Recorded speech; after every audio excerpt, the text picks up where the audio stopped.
So in this week's parsha we have a song. Ufaratsta,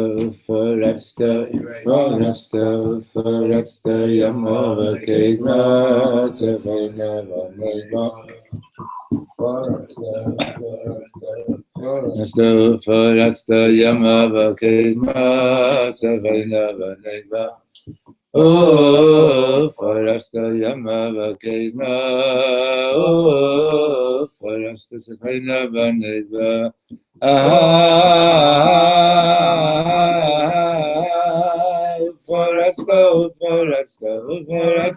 Foresta, Yamava Kedma, Vanegba, Yamava Kedma, Zavina, Vanegba, Yamava Kedma, Zavina, Vanegba, Yamava Kedma, Zavina, Vanegba. Foresta, Yamava Kedma, Zavina, Vanegba. Foresta, Yamava Kedma, Zavina, Vanegba. Oh, Foresta, Yamava Kedma, oh, Foresta, Zavina, Vanegba. Oh, Foresta, Yamava Kedma, oh, Foresta, Zavina, Vanegba. Echol.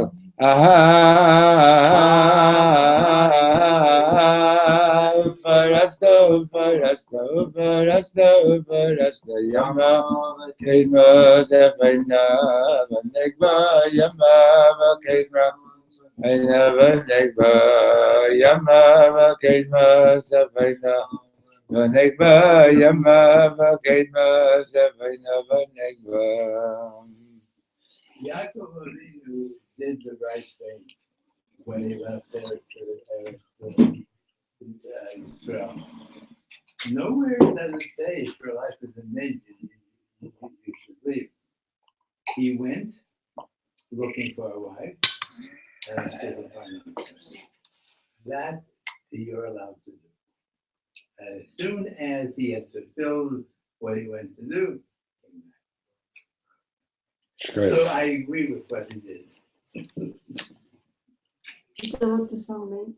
No, the song is Hashem says to Yaakov Avinu in his dream, Ufarasta, you shall break forth, like with power.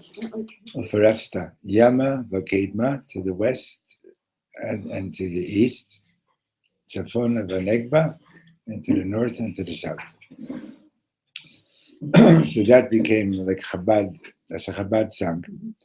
And like the motto, like, spread the teachings of the Hasidus, spread the teachings of the Baal Shem Tov. Okay, so we are in Parshat Vayetze, and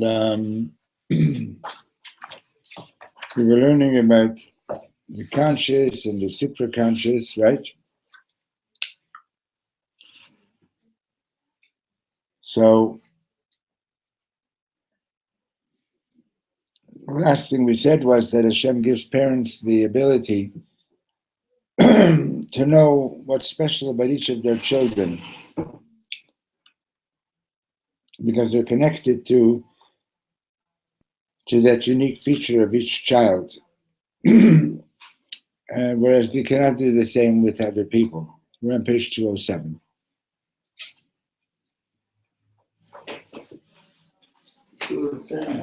Yeah.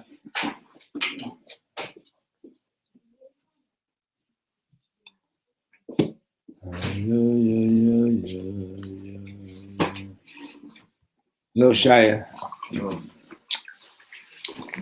We're trying to keep the class starting at 12:30, okay?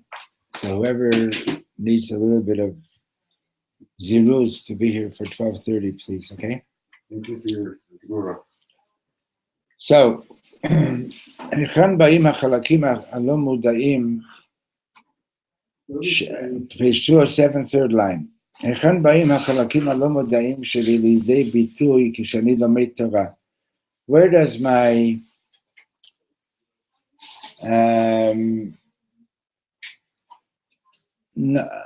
unconscious, but really we're talking about higher than conscious aspects of my being. How does that get expressed when I'm learning Torah? Right?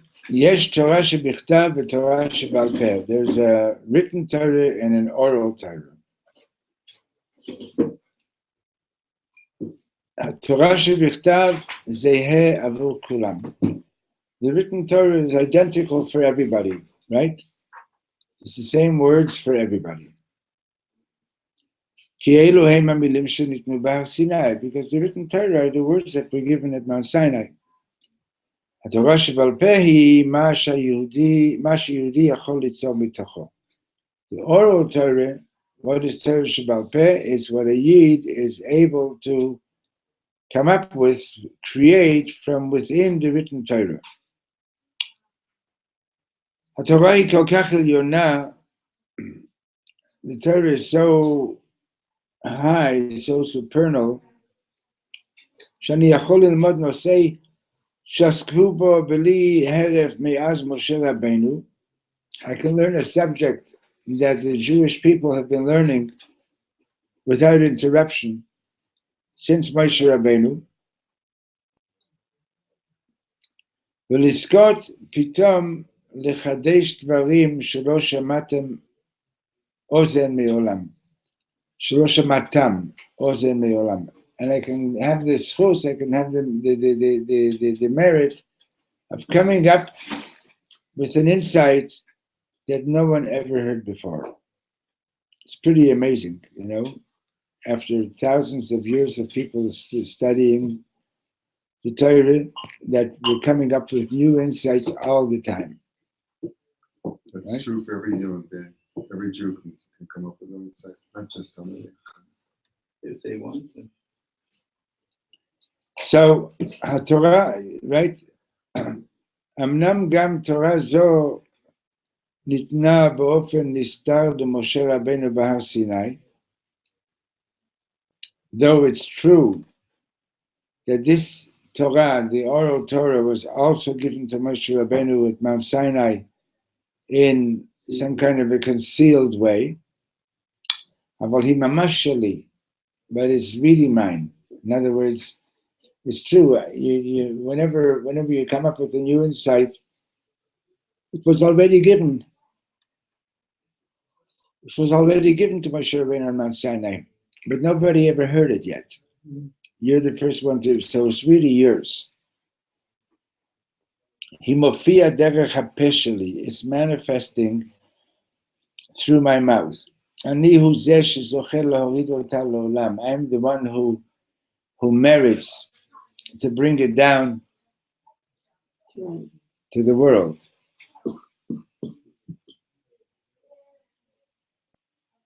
Okay? אבל שימו לב, מהיכן באה התורה הזו? But where is it actually coming from? היא לא באה מהמודע שלי. It's not coming from my conscious self. Somebody's there. היא באה מהקדושה העמוקה המיוחדת שמופיעה דרכי בלבד. It's coming from that unique holiness that is manifesting into the world, particularly through me. Okay?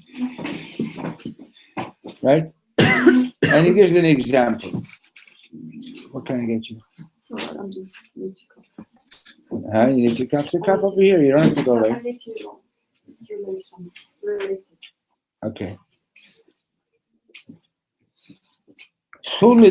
Take for example, at Shnei Mefarshei HaGemara. Take these two Rishonim, Harashba v'Haran. Remember them, Michal, the Rashba and the Ran? Oh, yeah. Good. And Shari, do me a favor. Do this for the table. No. Do this for the table. It's like, I want to see this guy. I got to see him. Like, tilt it. That's right. That's better. I have to see you, Michal. It's nachas. No, but I have to pay attention. It's nachas.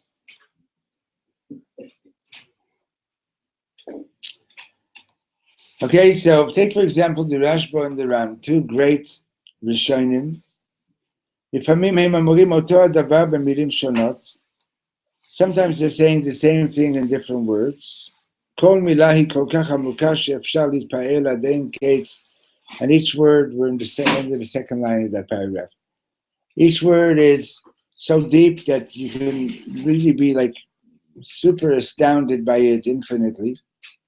זה כל כך עמוק ששניהם מבטאים תוכן זהה. It's so deep that they're both saying, expressing this identical content. ויחד עם זאת, but along at the same time, הם אומרים דברים שונים, they're saying different things. כלומר, that means to say, לשני אנשים יכול להיות רעיון זהה, two people can have an identical idea, ואף על פי כן הם אומרים אותה במילים שונות, and nevertheless they're saying it, they're expressing it in different words. מה פשר ההבדל הזה? So how do you explain that? Why is this one saying it this way, this one saying it this way? They're basically saying something identical.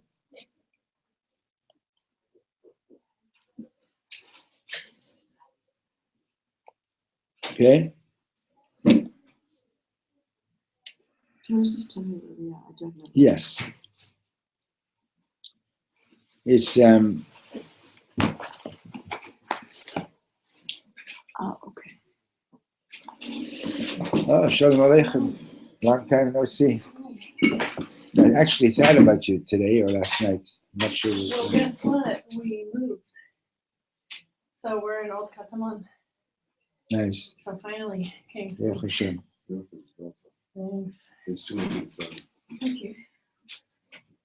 Okay, so they're both saying the same idea, right? But they're saying it differently. So, but why so? So b'madrigat hamudah, on the conscious level. Okay, thanks. See it? Yeah. Okay. On the conscious level, שניהם אומרים דבר אחד, they're both saying one thing, אבל הדרך שבה כל אחד מהם אמר את הדברים משקפת את המקום שמעבר למודע. But the way they're saying it, the way each one is saying what they're saying, it betrays a place that is beyond the conscious. Et omek ha'omakim shebo, the depths of the depths. Okay? So, Rav Shlomo is explaining where in Torah learning does your unique Kedusha get expressed, right? So you might actually be saying the same thing that Shaya is saying, okay? Sometimes Shaya says some things here, and he's saying the same thing that we were learning, but he says it in a bit of a different way, okay? And that's because he's expressing the way his neshama is hearing it. You know what I mean? But that is true of everything and everybody. The classic example of that is 10 people see an accident and the police to go around they're going to get 10 different. It's because we are made differently. Okay.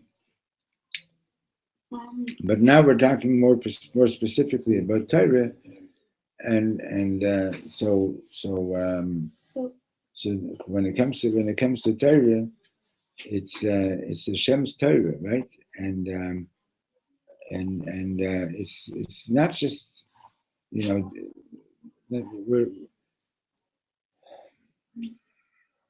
it's not like, for example, I understand what you're saying, and I'm not totally disagreeing. I'm just trying to elaborate, okay? We hear the same story, and then somebody comes and asks us, what did you hear this? What did you hear in the story? What did you hear in the story? What did you hear in the story? So everyone heard something a little bit different, okay? That's something else. Here we're talking about, like a chiddush in a deep understanding of the Torah Shabbal Peh, right? So and that's the way that it could be the same chiddush. You and I are saying the same insight, right? But we're expressing it differently, and consequently, it's going to open up additional gates in learning. And what your way of expression is not is going to open up something unique for that, and what mine is going to be opening up is going to be something unique for that, right? So it's I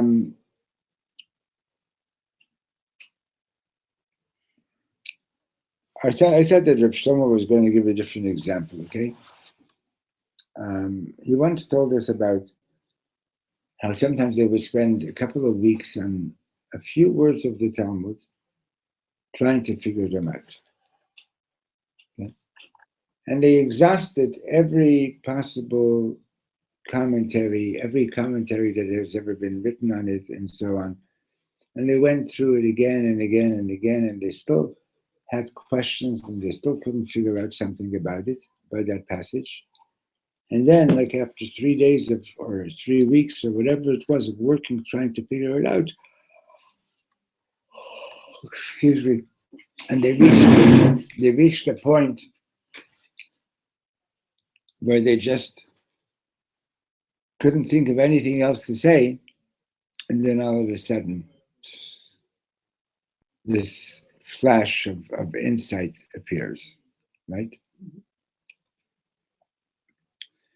Where does that come from? Sometimes it happens when we're sleeping.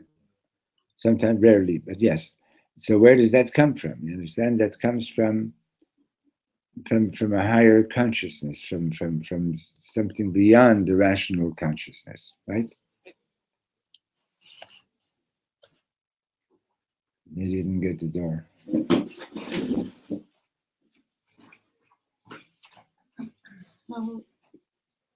So we're not talking, okay.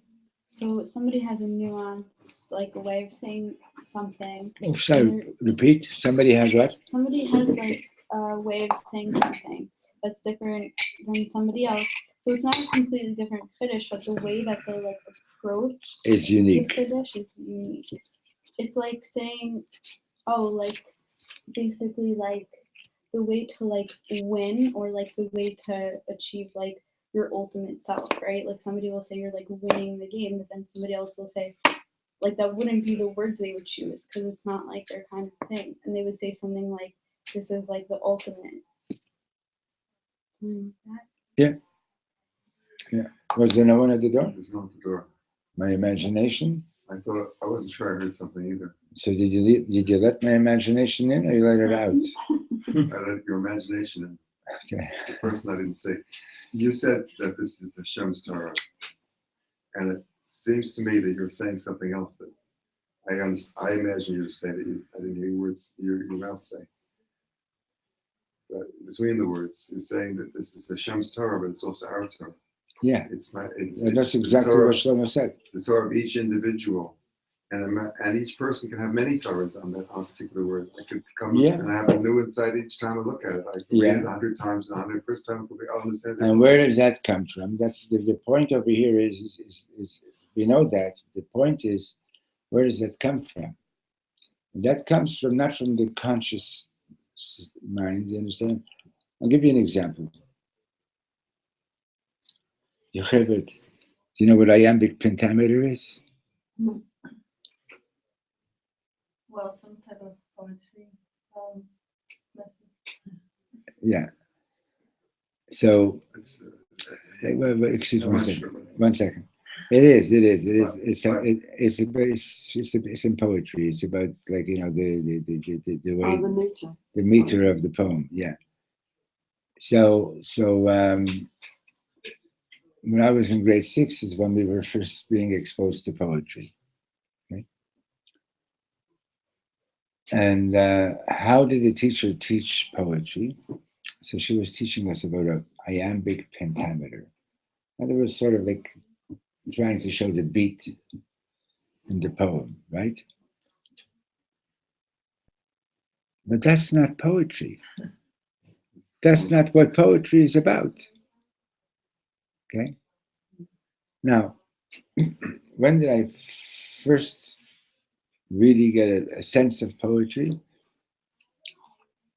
We were here in 1989, and my kids were playing with a yellow tennis ball, and the ball fell onto a bush, and Nachi went to take the ball off the bush, and he says, "Look, I just picked a flower." Uh-huh.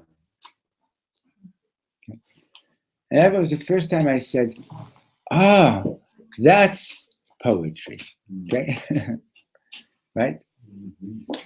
And now you can have two poems are talking about the same thing, or two pieces of music are about the same thing, right? Matter of fact, one day, the teacher, the English teacher sends, I was head teacher at a school in Montreal, and the English teacher sends this kid down with a note that sort of basically said, kill him, kill him for me. She was totally frustrated. And this kid was the top concert pianist in Canada at age 12. Okay. And I said to him, "What's the problem?" He says, "She's driving me nuts." She wrote me a note that he's driving her nuts. So I said, what does she want? He says, "She gave us these two poems and she said, compare them." And I asked her, what do you mean? And she just said, compare them. And he says, "That doesn't make sense to me. What do you mean compare them?" So I said, "Well, you play two pieces of music that they're both by two different composers and they're really about the same thing, but they're different." He says, "Of course." So I said, "That's what she wants you to do with the poem." She says, "Why didn't she say so?" And he went up and he wrote the best paper, Now, so both poems are about the same thing, okay? Both pieces of music are about the same thing, about the same emotion or about the same whatever it is, right? But each one said it in their unique way. Now, if you're going to study poetry, like, via iambic pentameter type of thing and things like that and so on, that kind of that Narishkeiten, it's not, you're not going to get it, right? But the poetry is like really, it's different from the conscious mind, right? It's different from the conscious mind. That's what Michal was saying before. Like, it can be analyzed, obviously, right? But it's coming from a different place in your mind. Okay. Now, lahavdil. Okay. Now there's religious poetry, lahavdil, and there's like Rav Kook's poetry and so on. And we're not talking, in other words, so in general, this is generally true, like Michal was saying. It's generally true, but in Torah, it's not the same. In Torah, it has to do with Kedusha. And Kedusha, there's only one source of Kedusha, that's Hashem, right? But the way you're connected with the source of Kedusha, the way another Neshama is connected with the source of Kedusha, is different.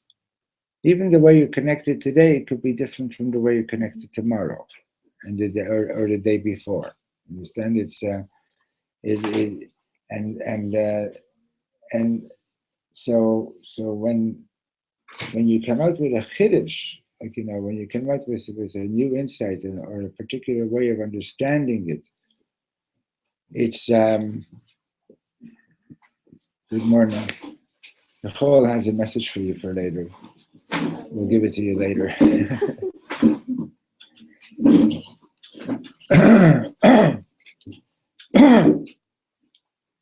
So that's how your super consciousness gets expressed in Torah. When you come up with another insight, you understand? But but you see, the thing is that you're sitting there learning, and you're saying, like, Hashem, can you please open my eyes to see? I want to see what you're trying to show me. It's actually a verse in Tehillim, in Psalm 119.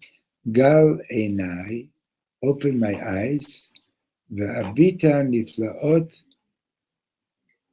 me tavatecha, so that I can see the wondrous things that are to be found in your Torah. Understand?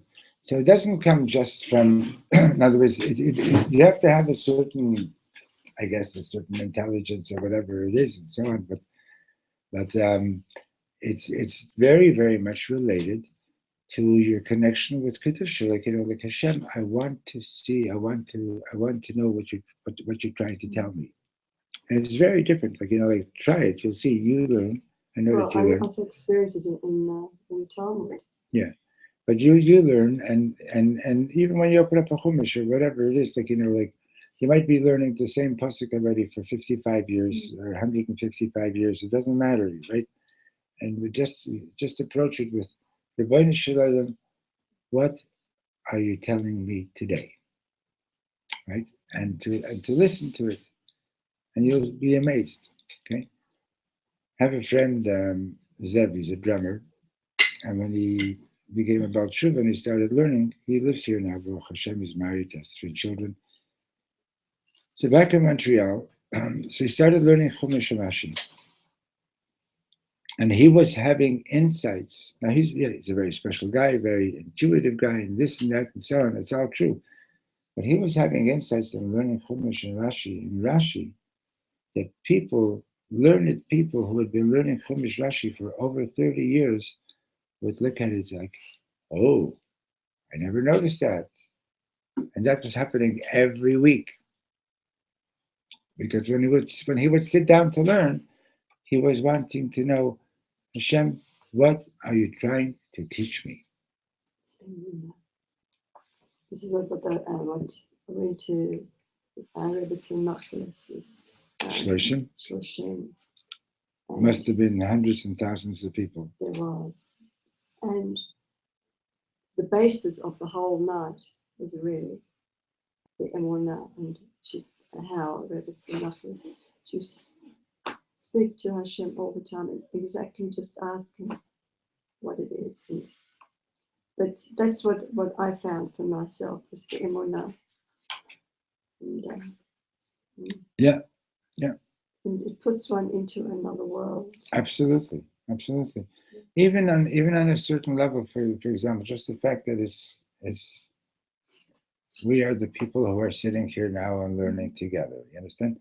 It's also hashgacha pratit, right? Okay. And if you look at it as hashgacha pratit, it's Rebbeinu Shalom is like, okay, Rebbeinu Shalom, like, what am I supposed to receive from everybody? What am I supposed to share with everybody? Like, what am I supposed to learn from us being together now, and so on. Okay.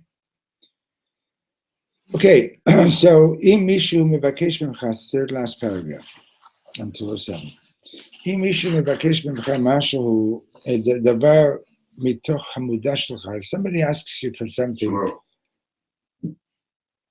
if somebody asks you for something on his conscious level, you can answer him or you can refuse.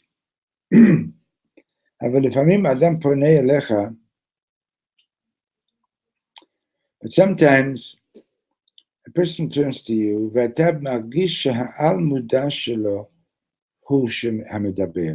and you feel that it's not the conscious level of the person that's talking to you, it's their supraconscious. פעם מישהו ביקש ממני טובה. Once it happened, somebody asked me for a favor. וממש נפל על הרצפה לרגליי, and he ממש fell on the floor in front of my feet. בבקשה שלמה, תציל את חיי. Please save my life. לא יכולתי להאמין למה שעיניי רואות. I couldn't believe what my eyes were seeing. ולעולם לא אשכח את זה, and I'm never going to forget it. האדם הזה לא פעל מתוך מקום של מודע. And this person wasn't talking to me from a conscious level. He didn't consciously decide he's going to come and fall on the floor in front of me. הוא אפילו לא תכנן שיקרה כך. He didn't plan it. Right? So what does all this have to do with the parsha? So it says, כתוב על יעקב אבינו, it says, ויפגע במקום. Concerning Yaakov, it says that he happened to come to the place. הוא ממש תפס כביכול את הקדוש ברוך הוא וביקש במפגיע. Okay, it's a little bit difficult to translate these words. Now, you know that one of the words that's used for referring to Hashem is hamakom, right? One of the words that we use to refer to God is hamakom, the place, right? Really, it means, like the Gemara says, Hu mikomo shel olam ve'ein ha'olam mikomo. He is the place within whom the world exists. He is the one that the world exists within his space, but the world is not his space in that there's no space that can contain God. Right? Was it my imagination again at the door? My imagination this time also. Wow. I can't do anything. I heard the first one also. I heard it, Yeah. but I wasn't sure. Okay. I don't know. For me? I also You also heard that? Yeah. Maybe they were knocking on the table over there That's just right. for emphasis. Okay. No, that book was too close. It was too close. The Chepesach, Seeing it, you pause a moment. as we were paused, yeah. Question that Yeah. I have. We live in the 21st century, so we know what the world looks like from the outside. Yeah. It's suspended in space, gravity. A hin and a hair, yeah. We also learned that there are 7 heavens. Yeah. Of the billions of people that inhabit this world, HaKadosh Baruch Hu is concentrating on every little one. Yeah. What I'm getting at is, if I say to God, what do you want to teach me? This is sacrilege. I can buy anything I want. God's going to hear me? Of billions of people in the world? It's Why? And God is giving you breath. 1 out of 7+ billion people each moment. God is making your heart pump. God is giving you everything at this moment, so he can't listen also. Someone also asked that question. And that was Moshe Rabbeinu. When the people asked for meat, and he said, and Hashem said, I'm going to give meat to everyone. He says, you're going to give all these people, you're going to give them meat? No, So you're misquoting. Approximately. No, you're misquoting. I'm talking about the Slav. Yeah, I know what you're talking about. Moshe was surprised. Let me just, since you're quoting from the Torah, Moshe Rabbeinu says, and if we give them meat, is that going to be enough? And so he's saying there, what's the point? And the Rebbeinu Shalom says, Hayad Hashem Tiktsav. I don't want them to think that there's something that I can't do. But it's not that Moshe Rabbeinu is questioning whether Hashem can give them meat. He took us out of Mitzrayim. Moshe Rabbeinu didn't have any questions about quantities and qualities or anything like that. Okay, he's questioning what's the point of giving them the meat, and because Hashem was angry, and for that rebellion, and Hashem answers, have to do it because I don't want anybody to make the mistake of thinking that the hand of God is lacking. Look it up. Look it up. Okay. It still makes the same, like, No, point we say it, yeah, which is good. Which is that, like, Hashem's hand can deliver this to the right. Jews. No, so if he can deliver that, like, if he is trying to show them, like, look, I have the ability to do anything, and he gives them the slab, then it's the same thing, like an individual person asking something of Hashem or wanting Hashem to hear them, and Hashem does hear them. What Shnina is saying is it's not a big difference from listening to 600,000 people out of 7 billion people versus listening to one person out of 7 billion people. But the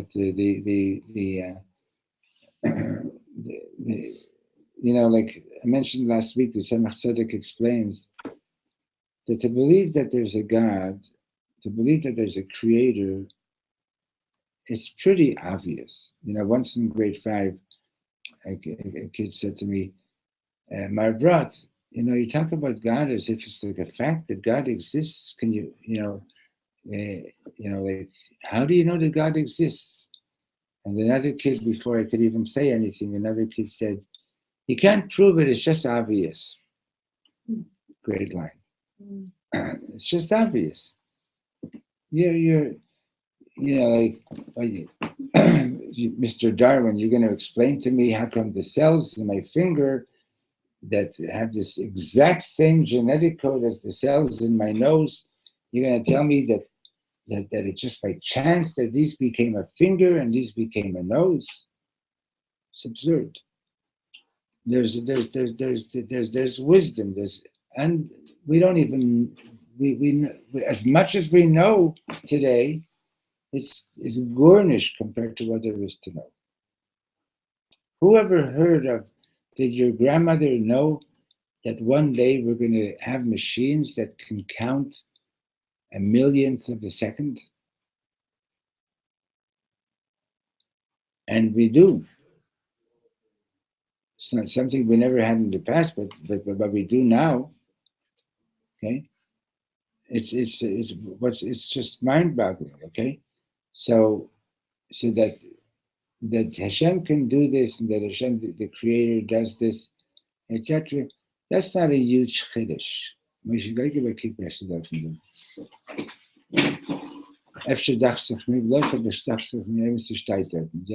Yeah, Rif Moran is shimmy.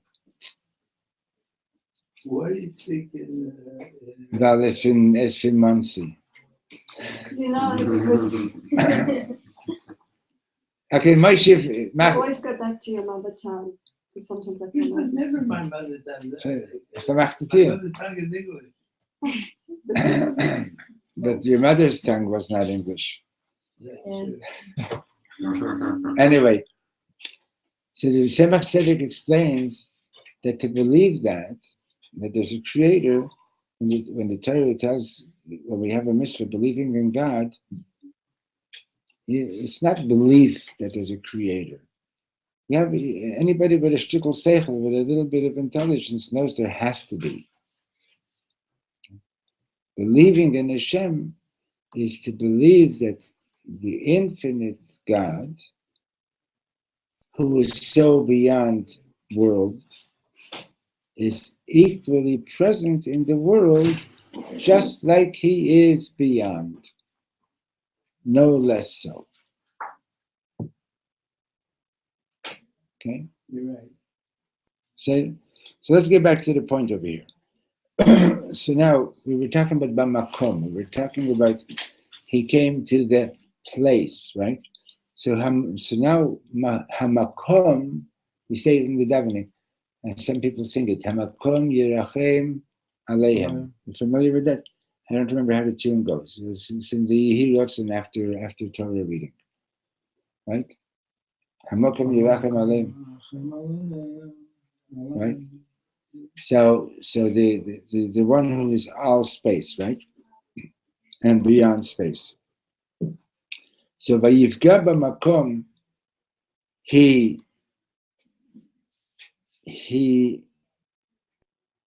hit upon the Makom. So he explains like this: Humamash tafas kevyachol et hakadosh baruch hu ubikesh b'mafkia. So that's an interesting one.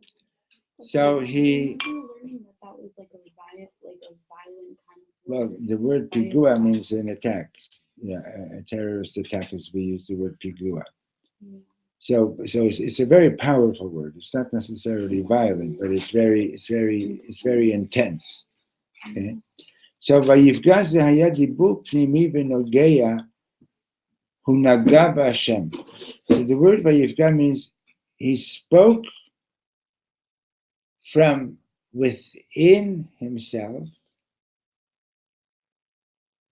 so deeply that he touched and affected Hashem.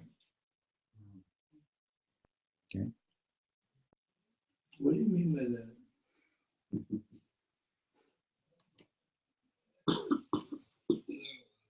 Well, two people ask you for a glass of water. Two people ask you for a glass of water, right? In one instance, you sort of feel like, I don't really feel like doing this. In the other instance, you just can't wait to get up and give them a glass of water. Or better still, it could be the same person asking you for a glass of water. In one instance, you don't feel like doing it. And in another instance, you really want to get up and give the person a glass of water. Right? They said the same words, but they didn't speak them from the same place of depth of their being. They said the same words. In one instance, it was just information. In another instance, those words like touched you really deeply. Okay? So it wasn't the person, it was me. It could be, it's both. Okay? So, Vayivga b'makom, what Rav Shlomo is saying is that it's not just that Yaakov happened to be there, or that he simply prayed there, but rather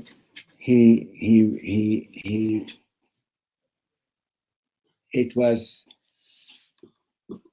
a prayer and an experience that really touched Hashem. Maybe Hashem really touched him. Also, There's another word that reminds me of God. It's something that happens with your shooting. You get it right in bullseye. God b'makom. there the word is kala. A sharpshooter is called kolea. True. Because it also has I understand. In other words, he got it. If it got it, Naga, not it paga. finally it hit him. This is Hashem. This is what it's all about. Right. So Matai Yehudi mevi et Yerushalayim l'chol ha'olam. When does a Jew bring Yerushalayim to the whole world. Right? We started out this lesson yesterday with Yerushalayim getting extended to the whole world. פשוט מאוד, כשאדם מבקש ממך טובה כך שהוא לא רק מבקש דבר מסוים, when a person is asking you for a favor, and he's not asking just for a particular thing, אלא נוגע בך בעומק העומקים שלך, but rather he's touching you in the deepest way, הוא נוגע בעל מודע שלך, he's touching your super consciousness. איך אפשר לסרב? And when that happens, how could you refuse? כשמתרחש המפגש הזה, when this meeting took place, or when this meeting takes place, המגע הזה בין העל מודע שלו לעל מודע שלך, when this person's super consciousness and your super consciousness, and they're touching each other, when they're connecting, L'shem magia Yerushalayim, that's where Yerushalayim reaches. And this last sentence is giving us a very deep lesson about Yerushalayim. If you're walking in the streets of Yerushalayim and you're not connecting and not communicating with people, and what's going on around you isn't touching you, right? Not in the conscious way. I'm not talking about gathering information. But if it's not touching you in some kind of a deeper way, right? If there isn't a meeting of the souls, okay? So then there's something lacking, right? But when there's a meeting of the souls, when there's a deep connection, that's Yerushalayim reaching to that place. That's where Yerushalayim is. All over. Not just all over. But especially. It's difficult to do when there's so many people. You're walking by thousands of people in a big crowd. It's hard to do that with each person. Nobody's asking. Nobody said that you have to. You only have to do as much as you can do. Shem doesn't expect you to do beyond that. Okay. Okay, so that's the right. Now go back to page 206 and look at the part of the verse that's quoted there at the beginning of this teaching. Vayalen sham kiva hashemesh. He stayed there overnight because the sun had set. Right. In other words, in sunlight, that's the level of communication on the conscious level. Right. And then after the sun sets, right? So the conscious level is blurred, right? And there's a whole other dimension.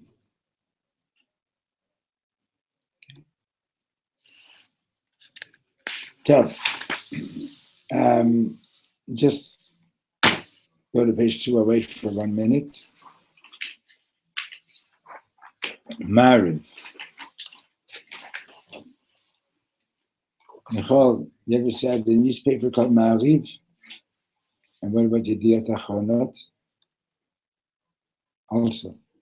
So this guy made Aliyah from Canada. And he's walking in the streets and somebody's shouting, Mariv, Mariv, Mariv, selling the newspaper. And he walks a few more feet and somebody's screaming, Yediot Achronot, Yediot Achronot. And he thinks, oh my God, I just got here. And Mashiach is already here.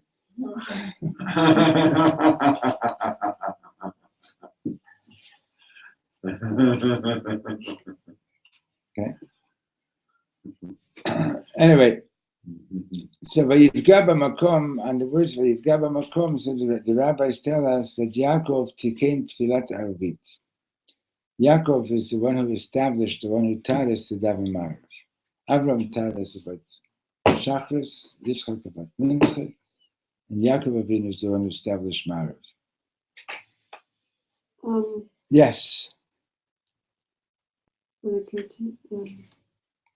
So this encounter, this gap between Yaakov Avinu and Makom or Hashem. And the Mariv service, as we know it today, is a result of that. Yes. Obviously. Yes. That's where we're going. Yeah. Okay, so it's interesting that, and now I'm just sharing some things, from maybe I learned it from Shlomo, very possibly. So Shachris and Mincha are obligatory prayers. Mariv is not. It's Rishus. That's why in Halacha, for example, if you forgot to say, let's say, Yarav V'Yavai in Shachris or in Mincha, what do you have to do? You have to repeat the Shemoneh Esrei. If you forgot to say Yarav V'Yavai in Mariv, You don't have to. you don't have to repeat it. But on Chama you do. No, No? I don't think so. In benching, there's a difference between Yom Tov and Shabbos. Okay, but you might be right about the Chol Hamoed, Does but this also count I don't for- think so. I mean, it doesn't fit for what I know. But check it, okay? In any case, so why don't you have to? In other words, what's the point? Why don't you have to repeat the Shemoneh Esrei if you forgot to say Yalav V'Yavai in Mariv? Because it's not obligatory to begin with. So But you the need like Shachris the and chazaka Mincha, and sing Mariv like a million times. that's you know? it's Because like women also would have to repeat it, right? Women would have to not repeat because it of too. chazaka, because And because we're they only accept it. obligated because it's like a chazaka thing, you know?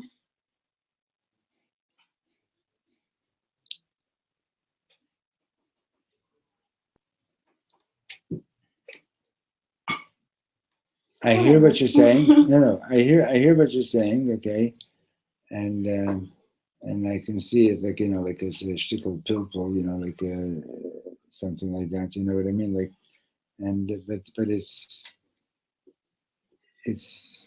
I can also see some other sides to that. But I hear. I'm not okay, no problem there. Okay. What you want to tell me is that if a woman daven 3 times Shachris, she now has to daven Shachris every day. It's a very from school that you went to. Yeah? Yeah. But that's okay. I'm not continue. It's still not the same chiyuv. It's still not the same chiyuv as Ramadan. yeah. Okay. Okay. Yeah. It's a different kind. It's a chiyuv, but it's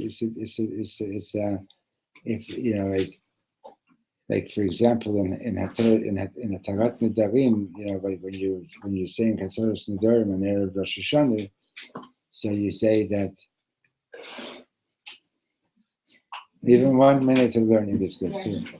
When you say Hatarat Nedarim, so one of the things that you're asking for is Hanhagat Tova that I did for 3 times, V'lo hitneiti, and I didn't say B'li neder. Okay? So yes, there is some kind of obligation. Okay? Anyway, so what I want to just present over here is just another side to it. Okay, and this is an Ishbitzer teaching. What time of day do you have the most free choice? Morning, noon, or night? It depends on the temperament of the people. Some people are morning people, some people are afternoon, some people are night people. I happen to be a morning person. What time? What did you say? Night?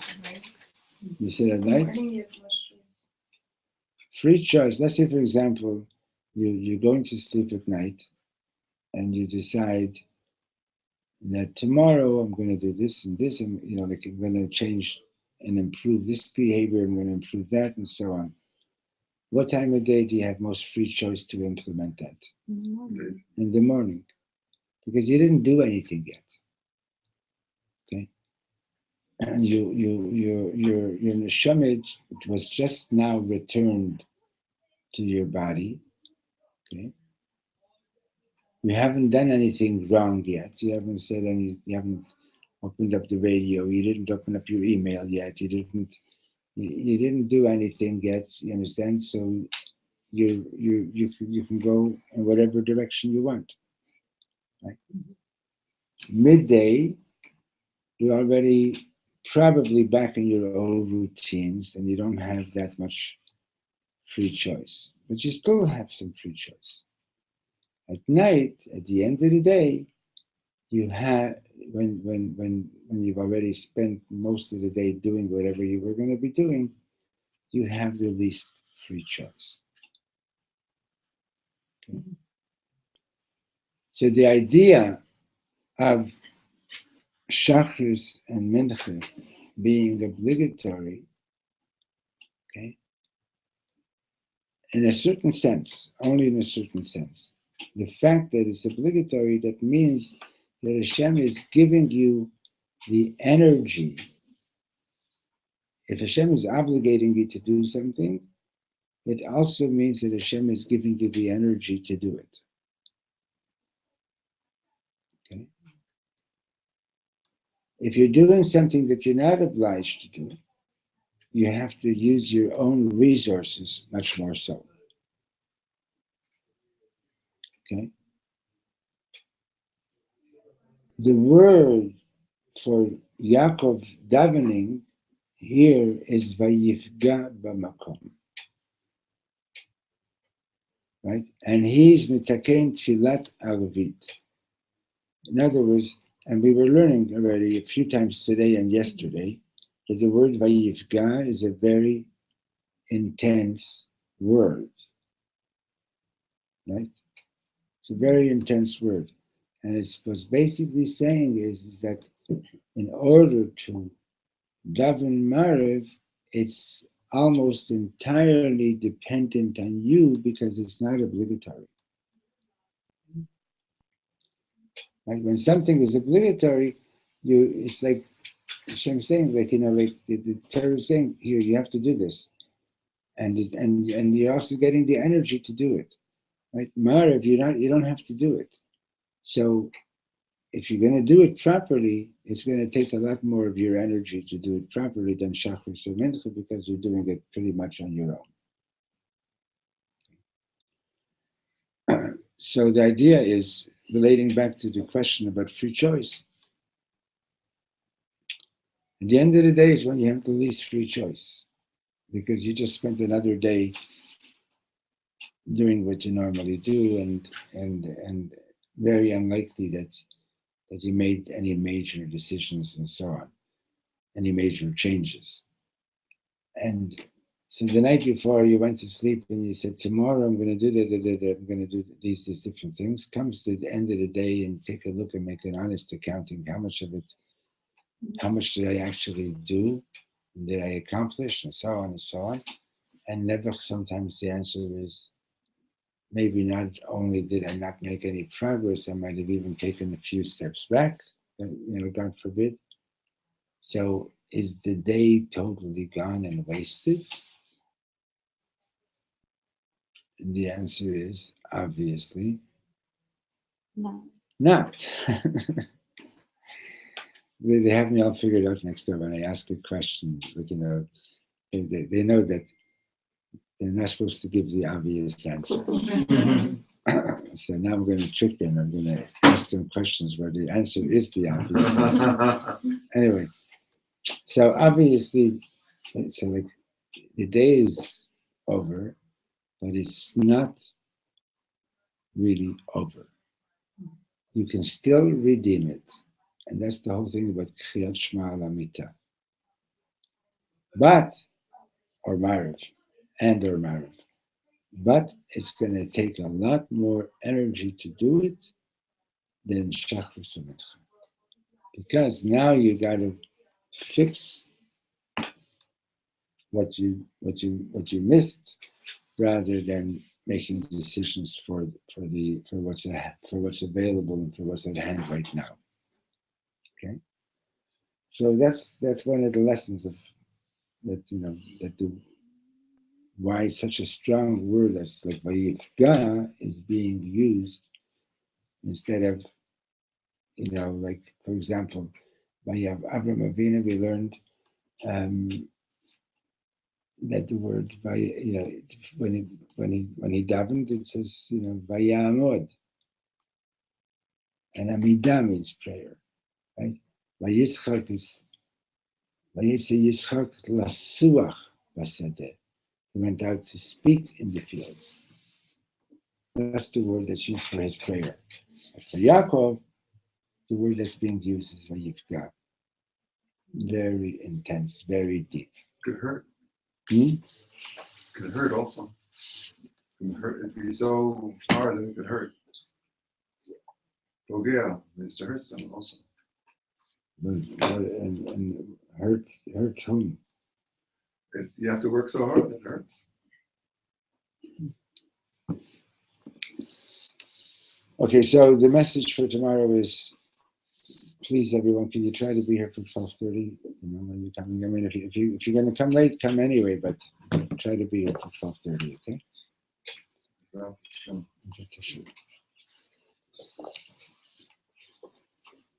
I'll tell you, the last thing is with class.